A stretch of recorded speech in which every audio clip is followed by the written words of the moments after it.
Welcome to episode 6 of 100 Years of Marine Corps Tankers, a station dedicated to telling the story of Marine Corps tankers from the tanker's perspective. And as everyone knows on this channel, we have this year announced the divestment of Marine Corps Armor. And up until this point, we have interviewed active duty Marines of all various ranks and whatnot. We have the distinct pleasure, a Marine Corps reservist currently serving with Fox Company. And today we're going to hear about a different perspective from a reserve perspective, because as we know, we're all one team, one family. And this perspective is going to be very interesting because we're going to touch on how this divestment is actually affecting the reservists. So GySgt Rogers, thank you for being here today. Absolute pleasure. Thank you, sir. It's a pleasure to be on. All right, like I said, you're serving currently as the platoon sergeant for 2nd Platoon Fox Company 4th Tank Battalion. Part of the United States Marine Corps Reserves. And in 2007, you went to recruit training at Parris Island, and then moved on to Marine Corps Combat Training at Camp Geiger, also in 2007. And then you spent a little bit of time as part of the MAP platoon, which is the Marine Awaiting Training Platoon. And then you actually picked up, became a tanker as part of the Marine Corps Crewman Course 1 TAC 08, at which time you were assigned to Fox Company, like I said, part of 4th Marine Division, Marine Corps Reserves. And I'm going to cover, if you will, just for a moment, some of your notable deployments and operations. Obviously, you've been with them for quite some time. We'll go back to 2010 when you were part of Operation African Lion, where you were partnered with the Moroccans. And then 2017 went out to Norway, worked out there in the nice cold weather environment, and had some good training out there. 2018, you were part of the cold weather training in Grayling, Michigan. And then 2019, conducted a home sites annual training, which from a tanker's perspective is a very intensive operation. And we'll touch on that in a moment, where you served as a section platoon sergeant, and you guys conducted gunnery, TA operations, and all of the different tanker skills that everyone has come to know. In 2020, obviously with the divestment, you've been focusing on that and getting the reserves ready. So with that, it's quite a illustrious career. I appreciate you making the time to come on this channel, like I said. And before we start, I'd like to thank everyone who has subscribed. Today is a very momentous day. We are over 100 subscribers. So 100 Years of Marine Corps Tankers is in fact an actual YouTube channel. So please continue to subscribe and get on this channel. My buzz line is over. Now let's get into the interview. So what is the first thing that you think of when you hear of Marine Corps tankers? First thing I think of is the tip of the spear, sir. As tankers, generally, they're hard charging, ready to get out there, get to the field, get some good training, long days, very short nights, and just a lot of work, a lot of hard work, but a lot of rewarding work as well. Getting to work with close-knit crew, section and platoon. It's been an absolute blast to work with these Marine Corps tankers. So, and like I had mentioned in the opening, serving as a reservist, I had told, it's no secret, I was the inspector instructor for Alpha Company, and when I got to Alpha Company, it was dealing with some challenges. The two sections were kind of operating independently. The inspector instructor staff was operating as one staff, and then the SMCR was operating as a second staff. And my goal from the second that I took that seat was one team, one fight. And I absolutely drove that and made sure that the inspector instructor staff knew that you all were the mission. Because quite frankly, I don't think I could be a reservist. I have the absolute utmost respect for you guys, because I mean, every reservist is dealing with day-to-day real life issues, not Marine Corps issues. You're dealing with school, or you're dealing with work, you're dealing with employment, all those challenges, all those things that go into it. And then, oh, by the way, you're expected to be a full-blown tanker with all the tanker responsibilities. So all the tank gunnery skills tests, all the things that go into that. I mean, you guys have to split your brains and work on your day-to-day stuff, whatever that may be. And in your case, as a professional engineer, I mean, that's really impressive. And then, oh, by the way, now you got to be a platoon sergeant. You got to worry about all the platoon sergeant stuff. And the work doesn't become easier just because you're doing it, on weekends or for annual training. It's the same amount of work, same amount of training, same amount of school. So like I said, I don't think I could be reservist. My hat's off to you guys. It's been a rewarding opportunity.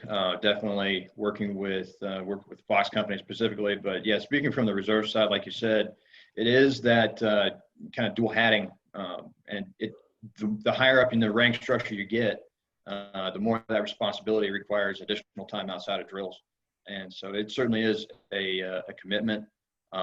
Definitely don't want to knock what the active duty guys, they obviously have that day in, day out proficiency and exposure to the MOS.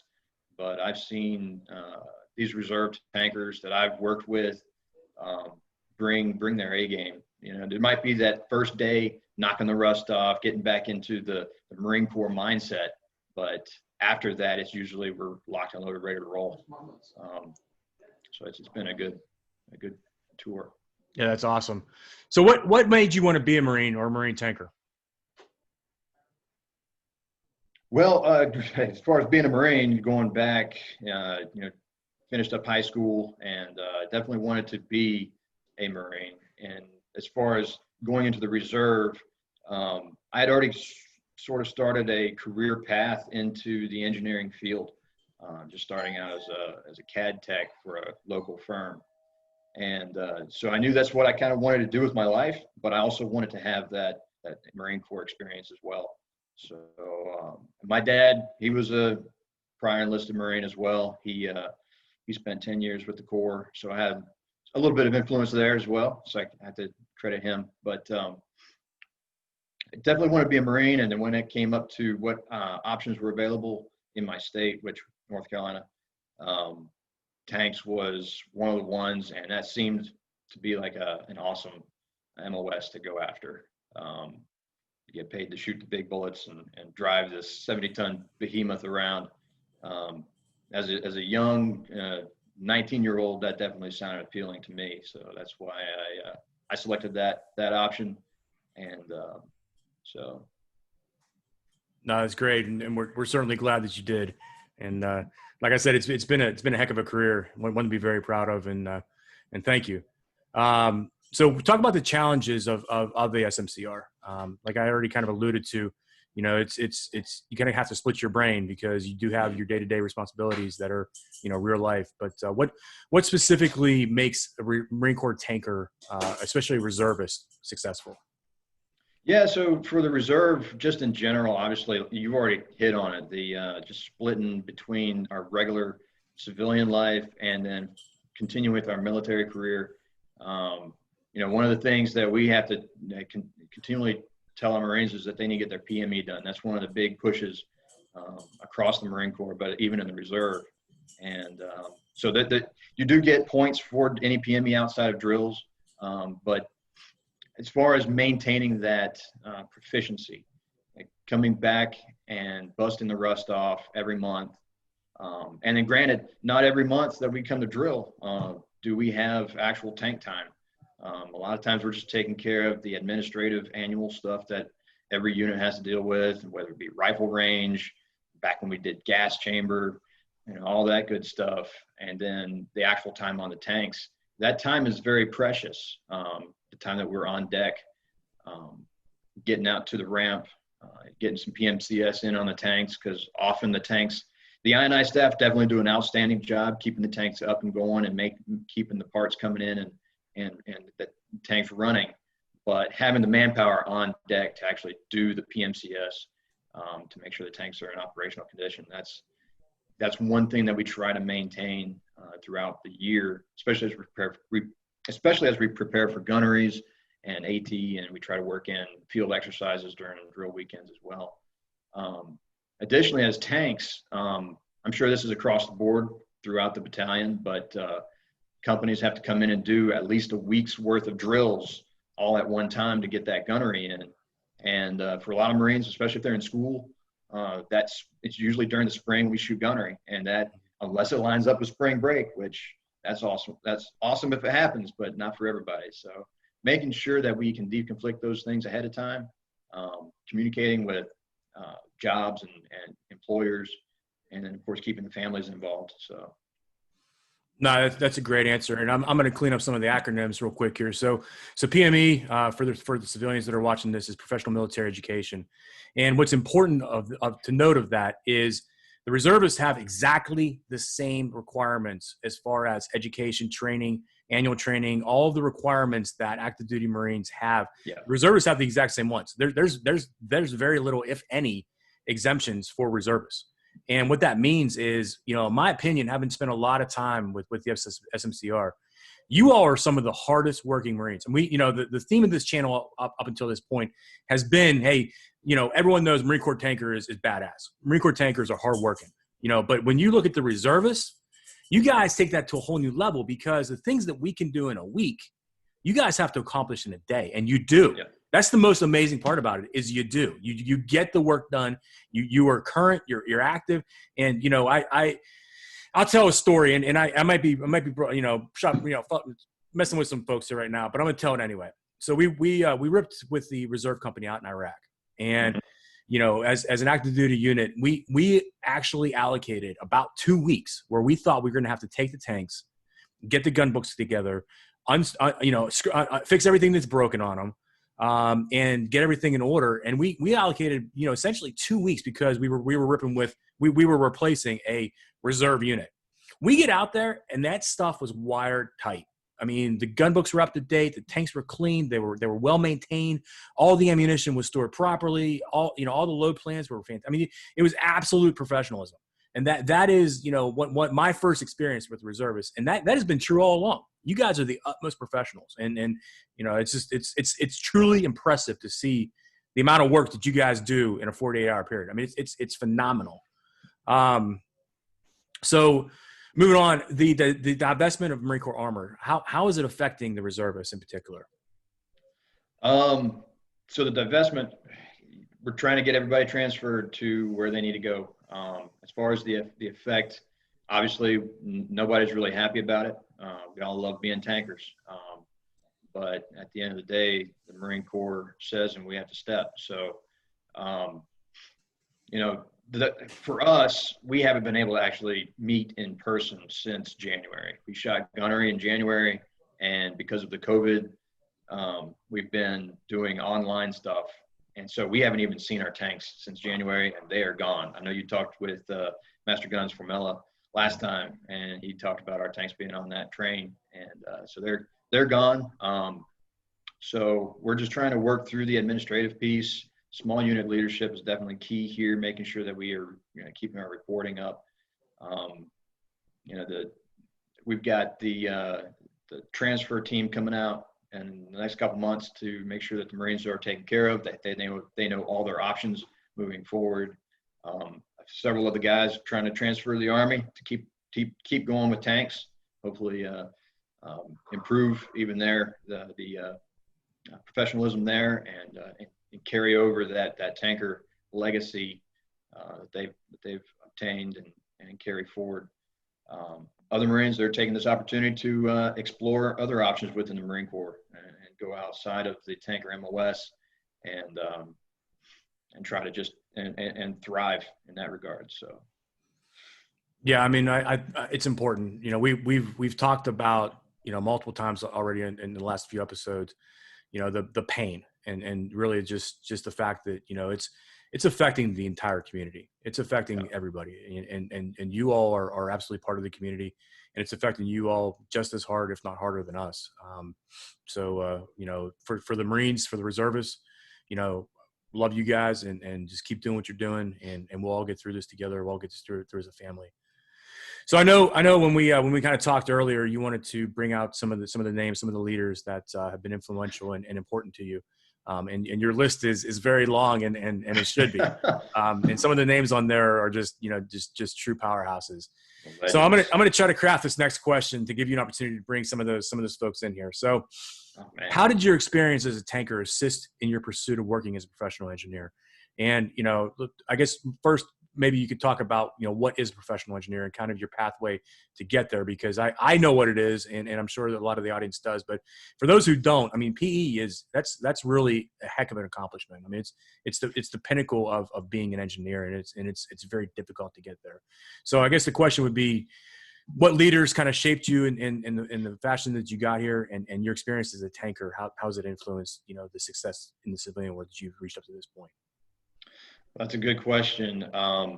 So I was, like I said before, I was kind of already in the engineering track before getting into tanks. But since then, I've been running these careers simultaneously. I went through NC State while being a tanker and continuing on. So it comes down to adaptability, being flexible.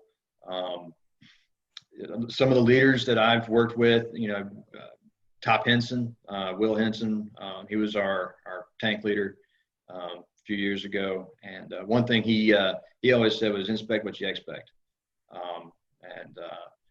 So I try to live up to that. Attention to detail is a big thing.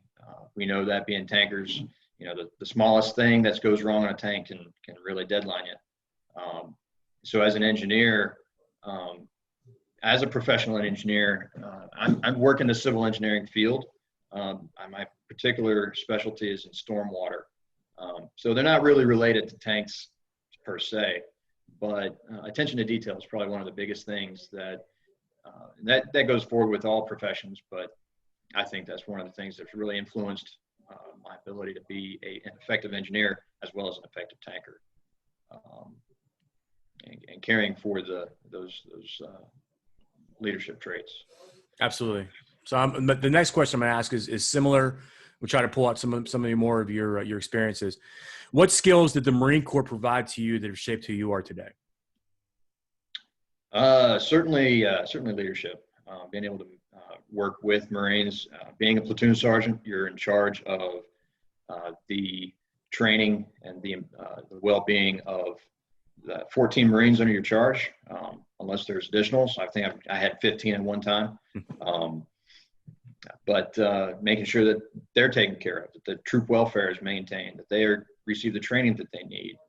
So really looking outside of what I need to do to be successful, but also what do my Marines need as well to be successful in their own careers.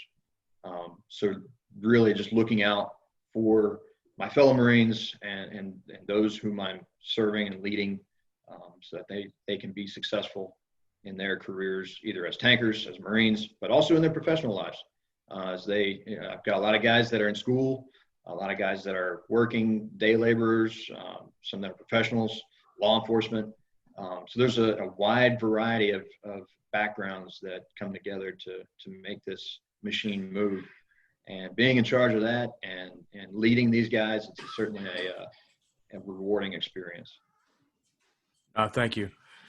So I guess we come to our closing.